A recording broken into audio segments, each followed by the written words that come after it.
हाय दोस्तों, welcome back to my YouTube channel. जैसा कि हम आपको पिछले वीडियो में ये डीजी सेट 1 कैसे चालू किया जाता है इसके बारे में मैंने आपको सारा कुछ डिटेल में जानकारी दी थी। अभी जो है इस वीडियो में डीजी सेट बी कैसे चालू किया जाता है इसके बारे में हम सारा कुछ बताएंगे कि कैसे जो है डीजी सेट पावर कार का डीजी सेट कैसे जो है बी को चालू किया जाता है उसके बारे में हम जो है आपको बताएंगे। तो आइए चलते हैं, देर न करते हुए आगे बढ़ते हैं कि कैसे चालू किया जाता है, क्या प्रोसेस होता है। तो सबसे पहला हम बात ये आपको इस वीडियो में बताना चाहते हैं कि कोई भी डीजी सेट चालू करने से पहले सबसे पहले जो है तेल और पानी को जो है मीन्स इंजन में जाकर के देखना पड़ता है कि जो है कितना तेल है और जो है कितना पानी है। सबसे पहले तेल पानी को ही जो है मतलब देखिए मीन्स एल और एच के बीच में जो है होना चाहिए, यानी कि लो और हाई के बीच में जो है तेल होना चाहिए। और पानी जो है ये जो है टैंक में जो है डाल करके उंगली डाल करके देखा जाता है कि कितना, अगर उंगली से टच हो रहा है पानी तो समझ जाइए कि जो है पानी लेवल रूप में है। तो जो है सबसे पहले डीजी सेट को चालू करने से पहले जो है सबसे पहले जांच करना है आपको कि तेल और पानी कितना है, कि सही ढंग से है तेल पानी की नहीं है। उसके बाद जो है उसके बाद हम आपको यहाँ पर लेकर के चलते हैं कि जैसे जो है डीजी सेट ए को चालू किए थे वैसा ही जो है डीजी सेट बी को भी चालू करने का तरीका वही सेम प्रोसेस है। तो क्या होता है मतलब जैसा कि हम आपको बताए थे कि डीजी सेट ए को चालू करने के लिए या फिर बी को जो है मतलब चालू करने के लिए एमसीबी स्विच इसको बोला जाता है। सारा स्विच को जो है ऊपर कर देना है, पावर सप्लाई सबको जो है ऊपर कर देना है इसमें। तो इसको फिर ऐसे करके बंद कर देना है, फिर इसको स्विच को दाब करके खोलना है इसको भी। और जो है 24 वोल्ट जो बैटरी चार्जर है हम लोग का इसको भी जो है ऑन कर देना है, यानी सारा स्विच को जो है इसको ऑन कर देना है जैसा कि पिछले वीडियो में भी हम आपको बताए थे। उसके बाद जो है देख लीजिए पावर सप्लाई को जो है ऑन करना है, पावर सप्लाई जो यहाँ पर दिया हुआ ऑन करना है। और अगर डीजी सेट बी को चालू कर रहे हैं तो इसको नेट 2 पर रख देगा, यानी कि नेट 1 पर रखे नेट 2 पर रखे कोई फर्क नहीं पड़ता है। लेकिन अगर डीजी सेट बी को चालू कर रहे हैं तो नेट 2 पे रख दीजिए तो अच्छा रहेगा।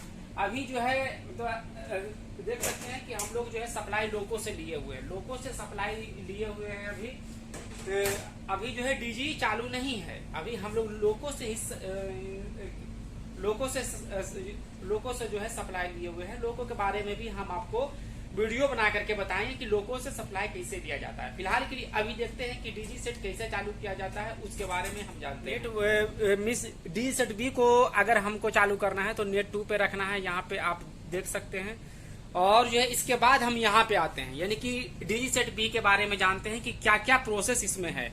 तो जैसा डीजी सेट ए के बारे में आप लोग को बोले थे कि किस तरह से चालू किया जाता है, वैसा ही जो है डीजी सेट बी के बारे में भी हम बताएंगे। तो जो है आप देख सकते हैं कि ये सबसे पहले काम यही करना है कि 24 वोल्ट जो बैटरी सप्लाई है इसको जो है 24 जो है इसमें स्टार्टर बैटरी चार्जर है इसमें इसको ऑन कर देना है, आप देख सकते हैं। उसके बाद 24 वोल्ट का पावर सप्लाई है उसको ऑन कर, और जो है स्टार्टर बैटरी चार्जर इसको ऑन कर देना है। ये तीनों काला वाला जो स्विच आपको दिखाई दे रहा है सबसे पहले ये तीनों को जो है ऑन करना है। उसके बाद चलते हैं आगे के प्रोसेस में। ये जो है हमको कलेक्टर स्विच को जो है ऑन करना है, ए प्लस बी पे जो है यहाँ पर रख देना है, यानी कि प्लांट सिलेक्टर स्विच इसको बोला जाता है। इसको ए प्लस बी पे रखना है, हो गया। उसके बाद देख लिए डीजी सेट बी को चालू करने के लिए ये जो है इसको जो है डीए बी पर लिखना है, यानी कि डीए बी पर जैसा ए के बारे में हम बताए थे वैसा ही सेम टू सेम रूल इसमें भी है। तो डीए बी पे जो है इसको रख देना है। जो है वोल्ट मीटर सिलेक्टर स्विच इसको बोला जाता है, इसको जो है डीए बी पे रख देना है, यानी कि जो है 24 वोल्ट सप्लाई तीनों बैटरी को सप्लाई देने के बाद जो है प्लांट सिलेक्टर स्विच को ऑन करना है, इसको ए प्लस बी पे रखना है। उसके बाद सिलेक्टर स्विच में चल जाना है, डीजी बी पे कर देना है। उसके बाद जो है वोल्ट मीटर सिलेक्टर स्विच में चल जाना है, इसको डीए बी पे कर देना है। डीजी सेट को बी को चालू कर रहे हैं इसलिए सारा जगह हमको इसको इस पे नहीं करना है, डीए बी पे कर देना है। उसके बाद क्या करना है, उसके बाद जो है डीसी आइसोलेटर स्विच को जो है ऑन करना है। इसको जैसे ही ऑन करते हैं, जैसा कि हम पिछले वीडियो में भी आपको बताए थे कि डीजी सेट 1 कैसे चालू किया जाता है, उसमें भी बताए थे, और जो है इसमें भी बता रहे हैं। इसको जैसे ही ऑन करेंगे, डीसी आइसोलेटर स्विच को ऑन करेंगे, और वैसा ही जो है यहाँ पर डिस्प्ले जो है आपका बी का डिस्प्ले ये है, ए का डिस्प्ले ये था, और जो है बी का डिस्प्ले यहाँ पर ये है। तो बी का जो डिस्प्ले वहां पर डीसी आइसोलेटर स्विच ऑन करने के बाद जो है यहाँ पर आपका डिस्प्ले शो करने लगेगा। इसमें 750 वोल्ट देखना है कि 750 वोल्ट आ रहा है कि नहीं आ रहा है। उसके बाद जो है इसमें रीसेट कर करके मैनुअल बटन कर करके भी स्टार्ट का बटन आप जो है दबा सकते हैं, या तो रीसेट कर करके ऑटो में डायरेक्ट जो है स्टार्ट कर सकते हैं। इसके बाद 750 वोल्टेज यहाँ पर शो करेगा। पर नहीं अगर समझ में आ रहा तो यहाँ पर डी सेट बी में आ जाइए, वोल्ट मीटर यहाँ पर लिखा हुआ है, तो 750 वोल्टेज यहाँ पर आप जो है देख ही सकते हैं कि 750 वोल्टेज यहाँ पर देखना है कि 750 वोल्टेज जैसे ही आ गया है।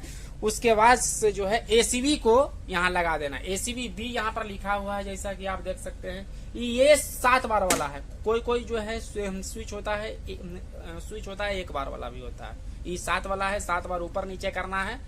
उसके बाद पुश का बटन, हरा बटन को दबा इसमें ऑन कर देना है, पुश बटन। उसके बाद जो है क्या करना है, ट्रांसफार्मर को जो है यानी कि डी सेट बी का ट्रांसफार्मर को ऑन कर देते हैं। उसके बाद जो है क्या करना है, इधर जो है रेडिएटर फैन और जो है वेंटिलेटर फैन, यानी कि ए के लिए ये हो गया है रेडिएटर फैन वेंटिलेटर फैन, और बी के लिए भी जो है ये रेडिएटर फैन हो गया। इसको जो है ऑन कर देना है, और ये दोनों वेंटिलेटर फैन हो गए, ये दोनों को जो है ऑन कर देना है बी को चालू स्टार्ट करने के समय में। आप जो है मतलब देख ही सकते हैं। Radiator fan ventilator fan start करने के बाद जो है हम लोग को जो है एसी मैकेनिक से फोन पे बातचीत कर लेना है कि हाँ यहाँ से फीडर दे कि नहीं दे। अगर वो बोलते हैं कि देने के लिए, तब जा करके हम लोग जो है यहाँ पर सेफ्टी लूप जो है दबा करके फीडर यहाँ पर दाब सकते हैं। यहाँ पर जैसा कि आप देखिए अभी जो सप्लाई लोको से आ रही है, यहाँ पर सेफ्टी लूप दे करके फीडर दिया हुआ है। ये है कमेंट बॉक्स में लिख करके आप जो है बोल सकते हैं, पूछ सकते हैं कि क्या क्या प्रॉब्लम हुआ है। और यहाँ देख लीजिए सामने में हमारे जो है कोच अटेंडेंट है। यहाँ पर देख लीजिए सामने में हम लोग कोच अटेंडेंट है, और यही हम लोग का पावर कार ऑफिस है। यहाँ पर अभी ट्रेन रुकी हुई है, तो सोचे कि वीडियो जो है हम बना लेते हैं। यहाँ पर देख सकते हैं कि किस तरह से हम लोग का है। और यहाँ पर हम लोग को बेडशीट देने का काम यही बंदा वो किए हैं। हम लोगों को सबसे बड़ा बात तो ये है कि सोने के लिए बेडशीट जो है इन्हीं के द्वारा हम लोग को मिला है। इनका काम रहता है बेडशीट सबको बांटने का काम। एक वीडियो और भी बनाएंगे कि जो है कोच अटेंडेंट पर आप लोग को दिखाएंगे वीडियो बना करके कि क्या काम होता है कोच अटेंडेंट का। यही दो सीट हम लोग के लिए होता है, रिजर्व होते हैं। और यहाँ यही हम लोग का पावर कार का ऑफिस है। इसको भाई ऑफिस ही कह सकते हैं। यही हम लोग का घर है, इसी में हम लोग का 24 घंटा ड्यूटी रहता है। थैंक यू, दैट्स ऑल दोस्तों।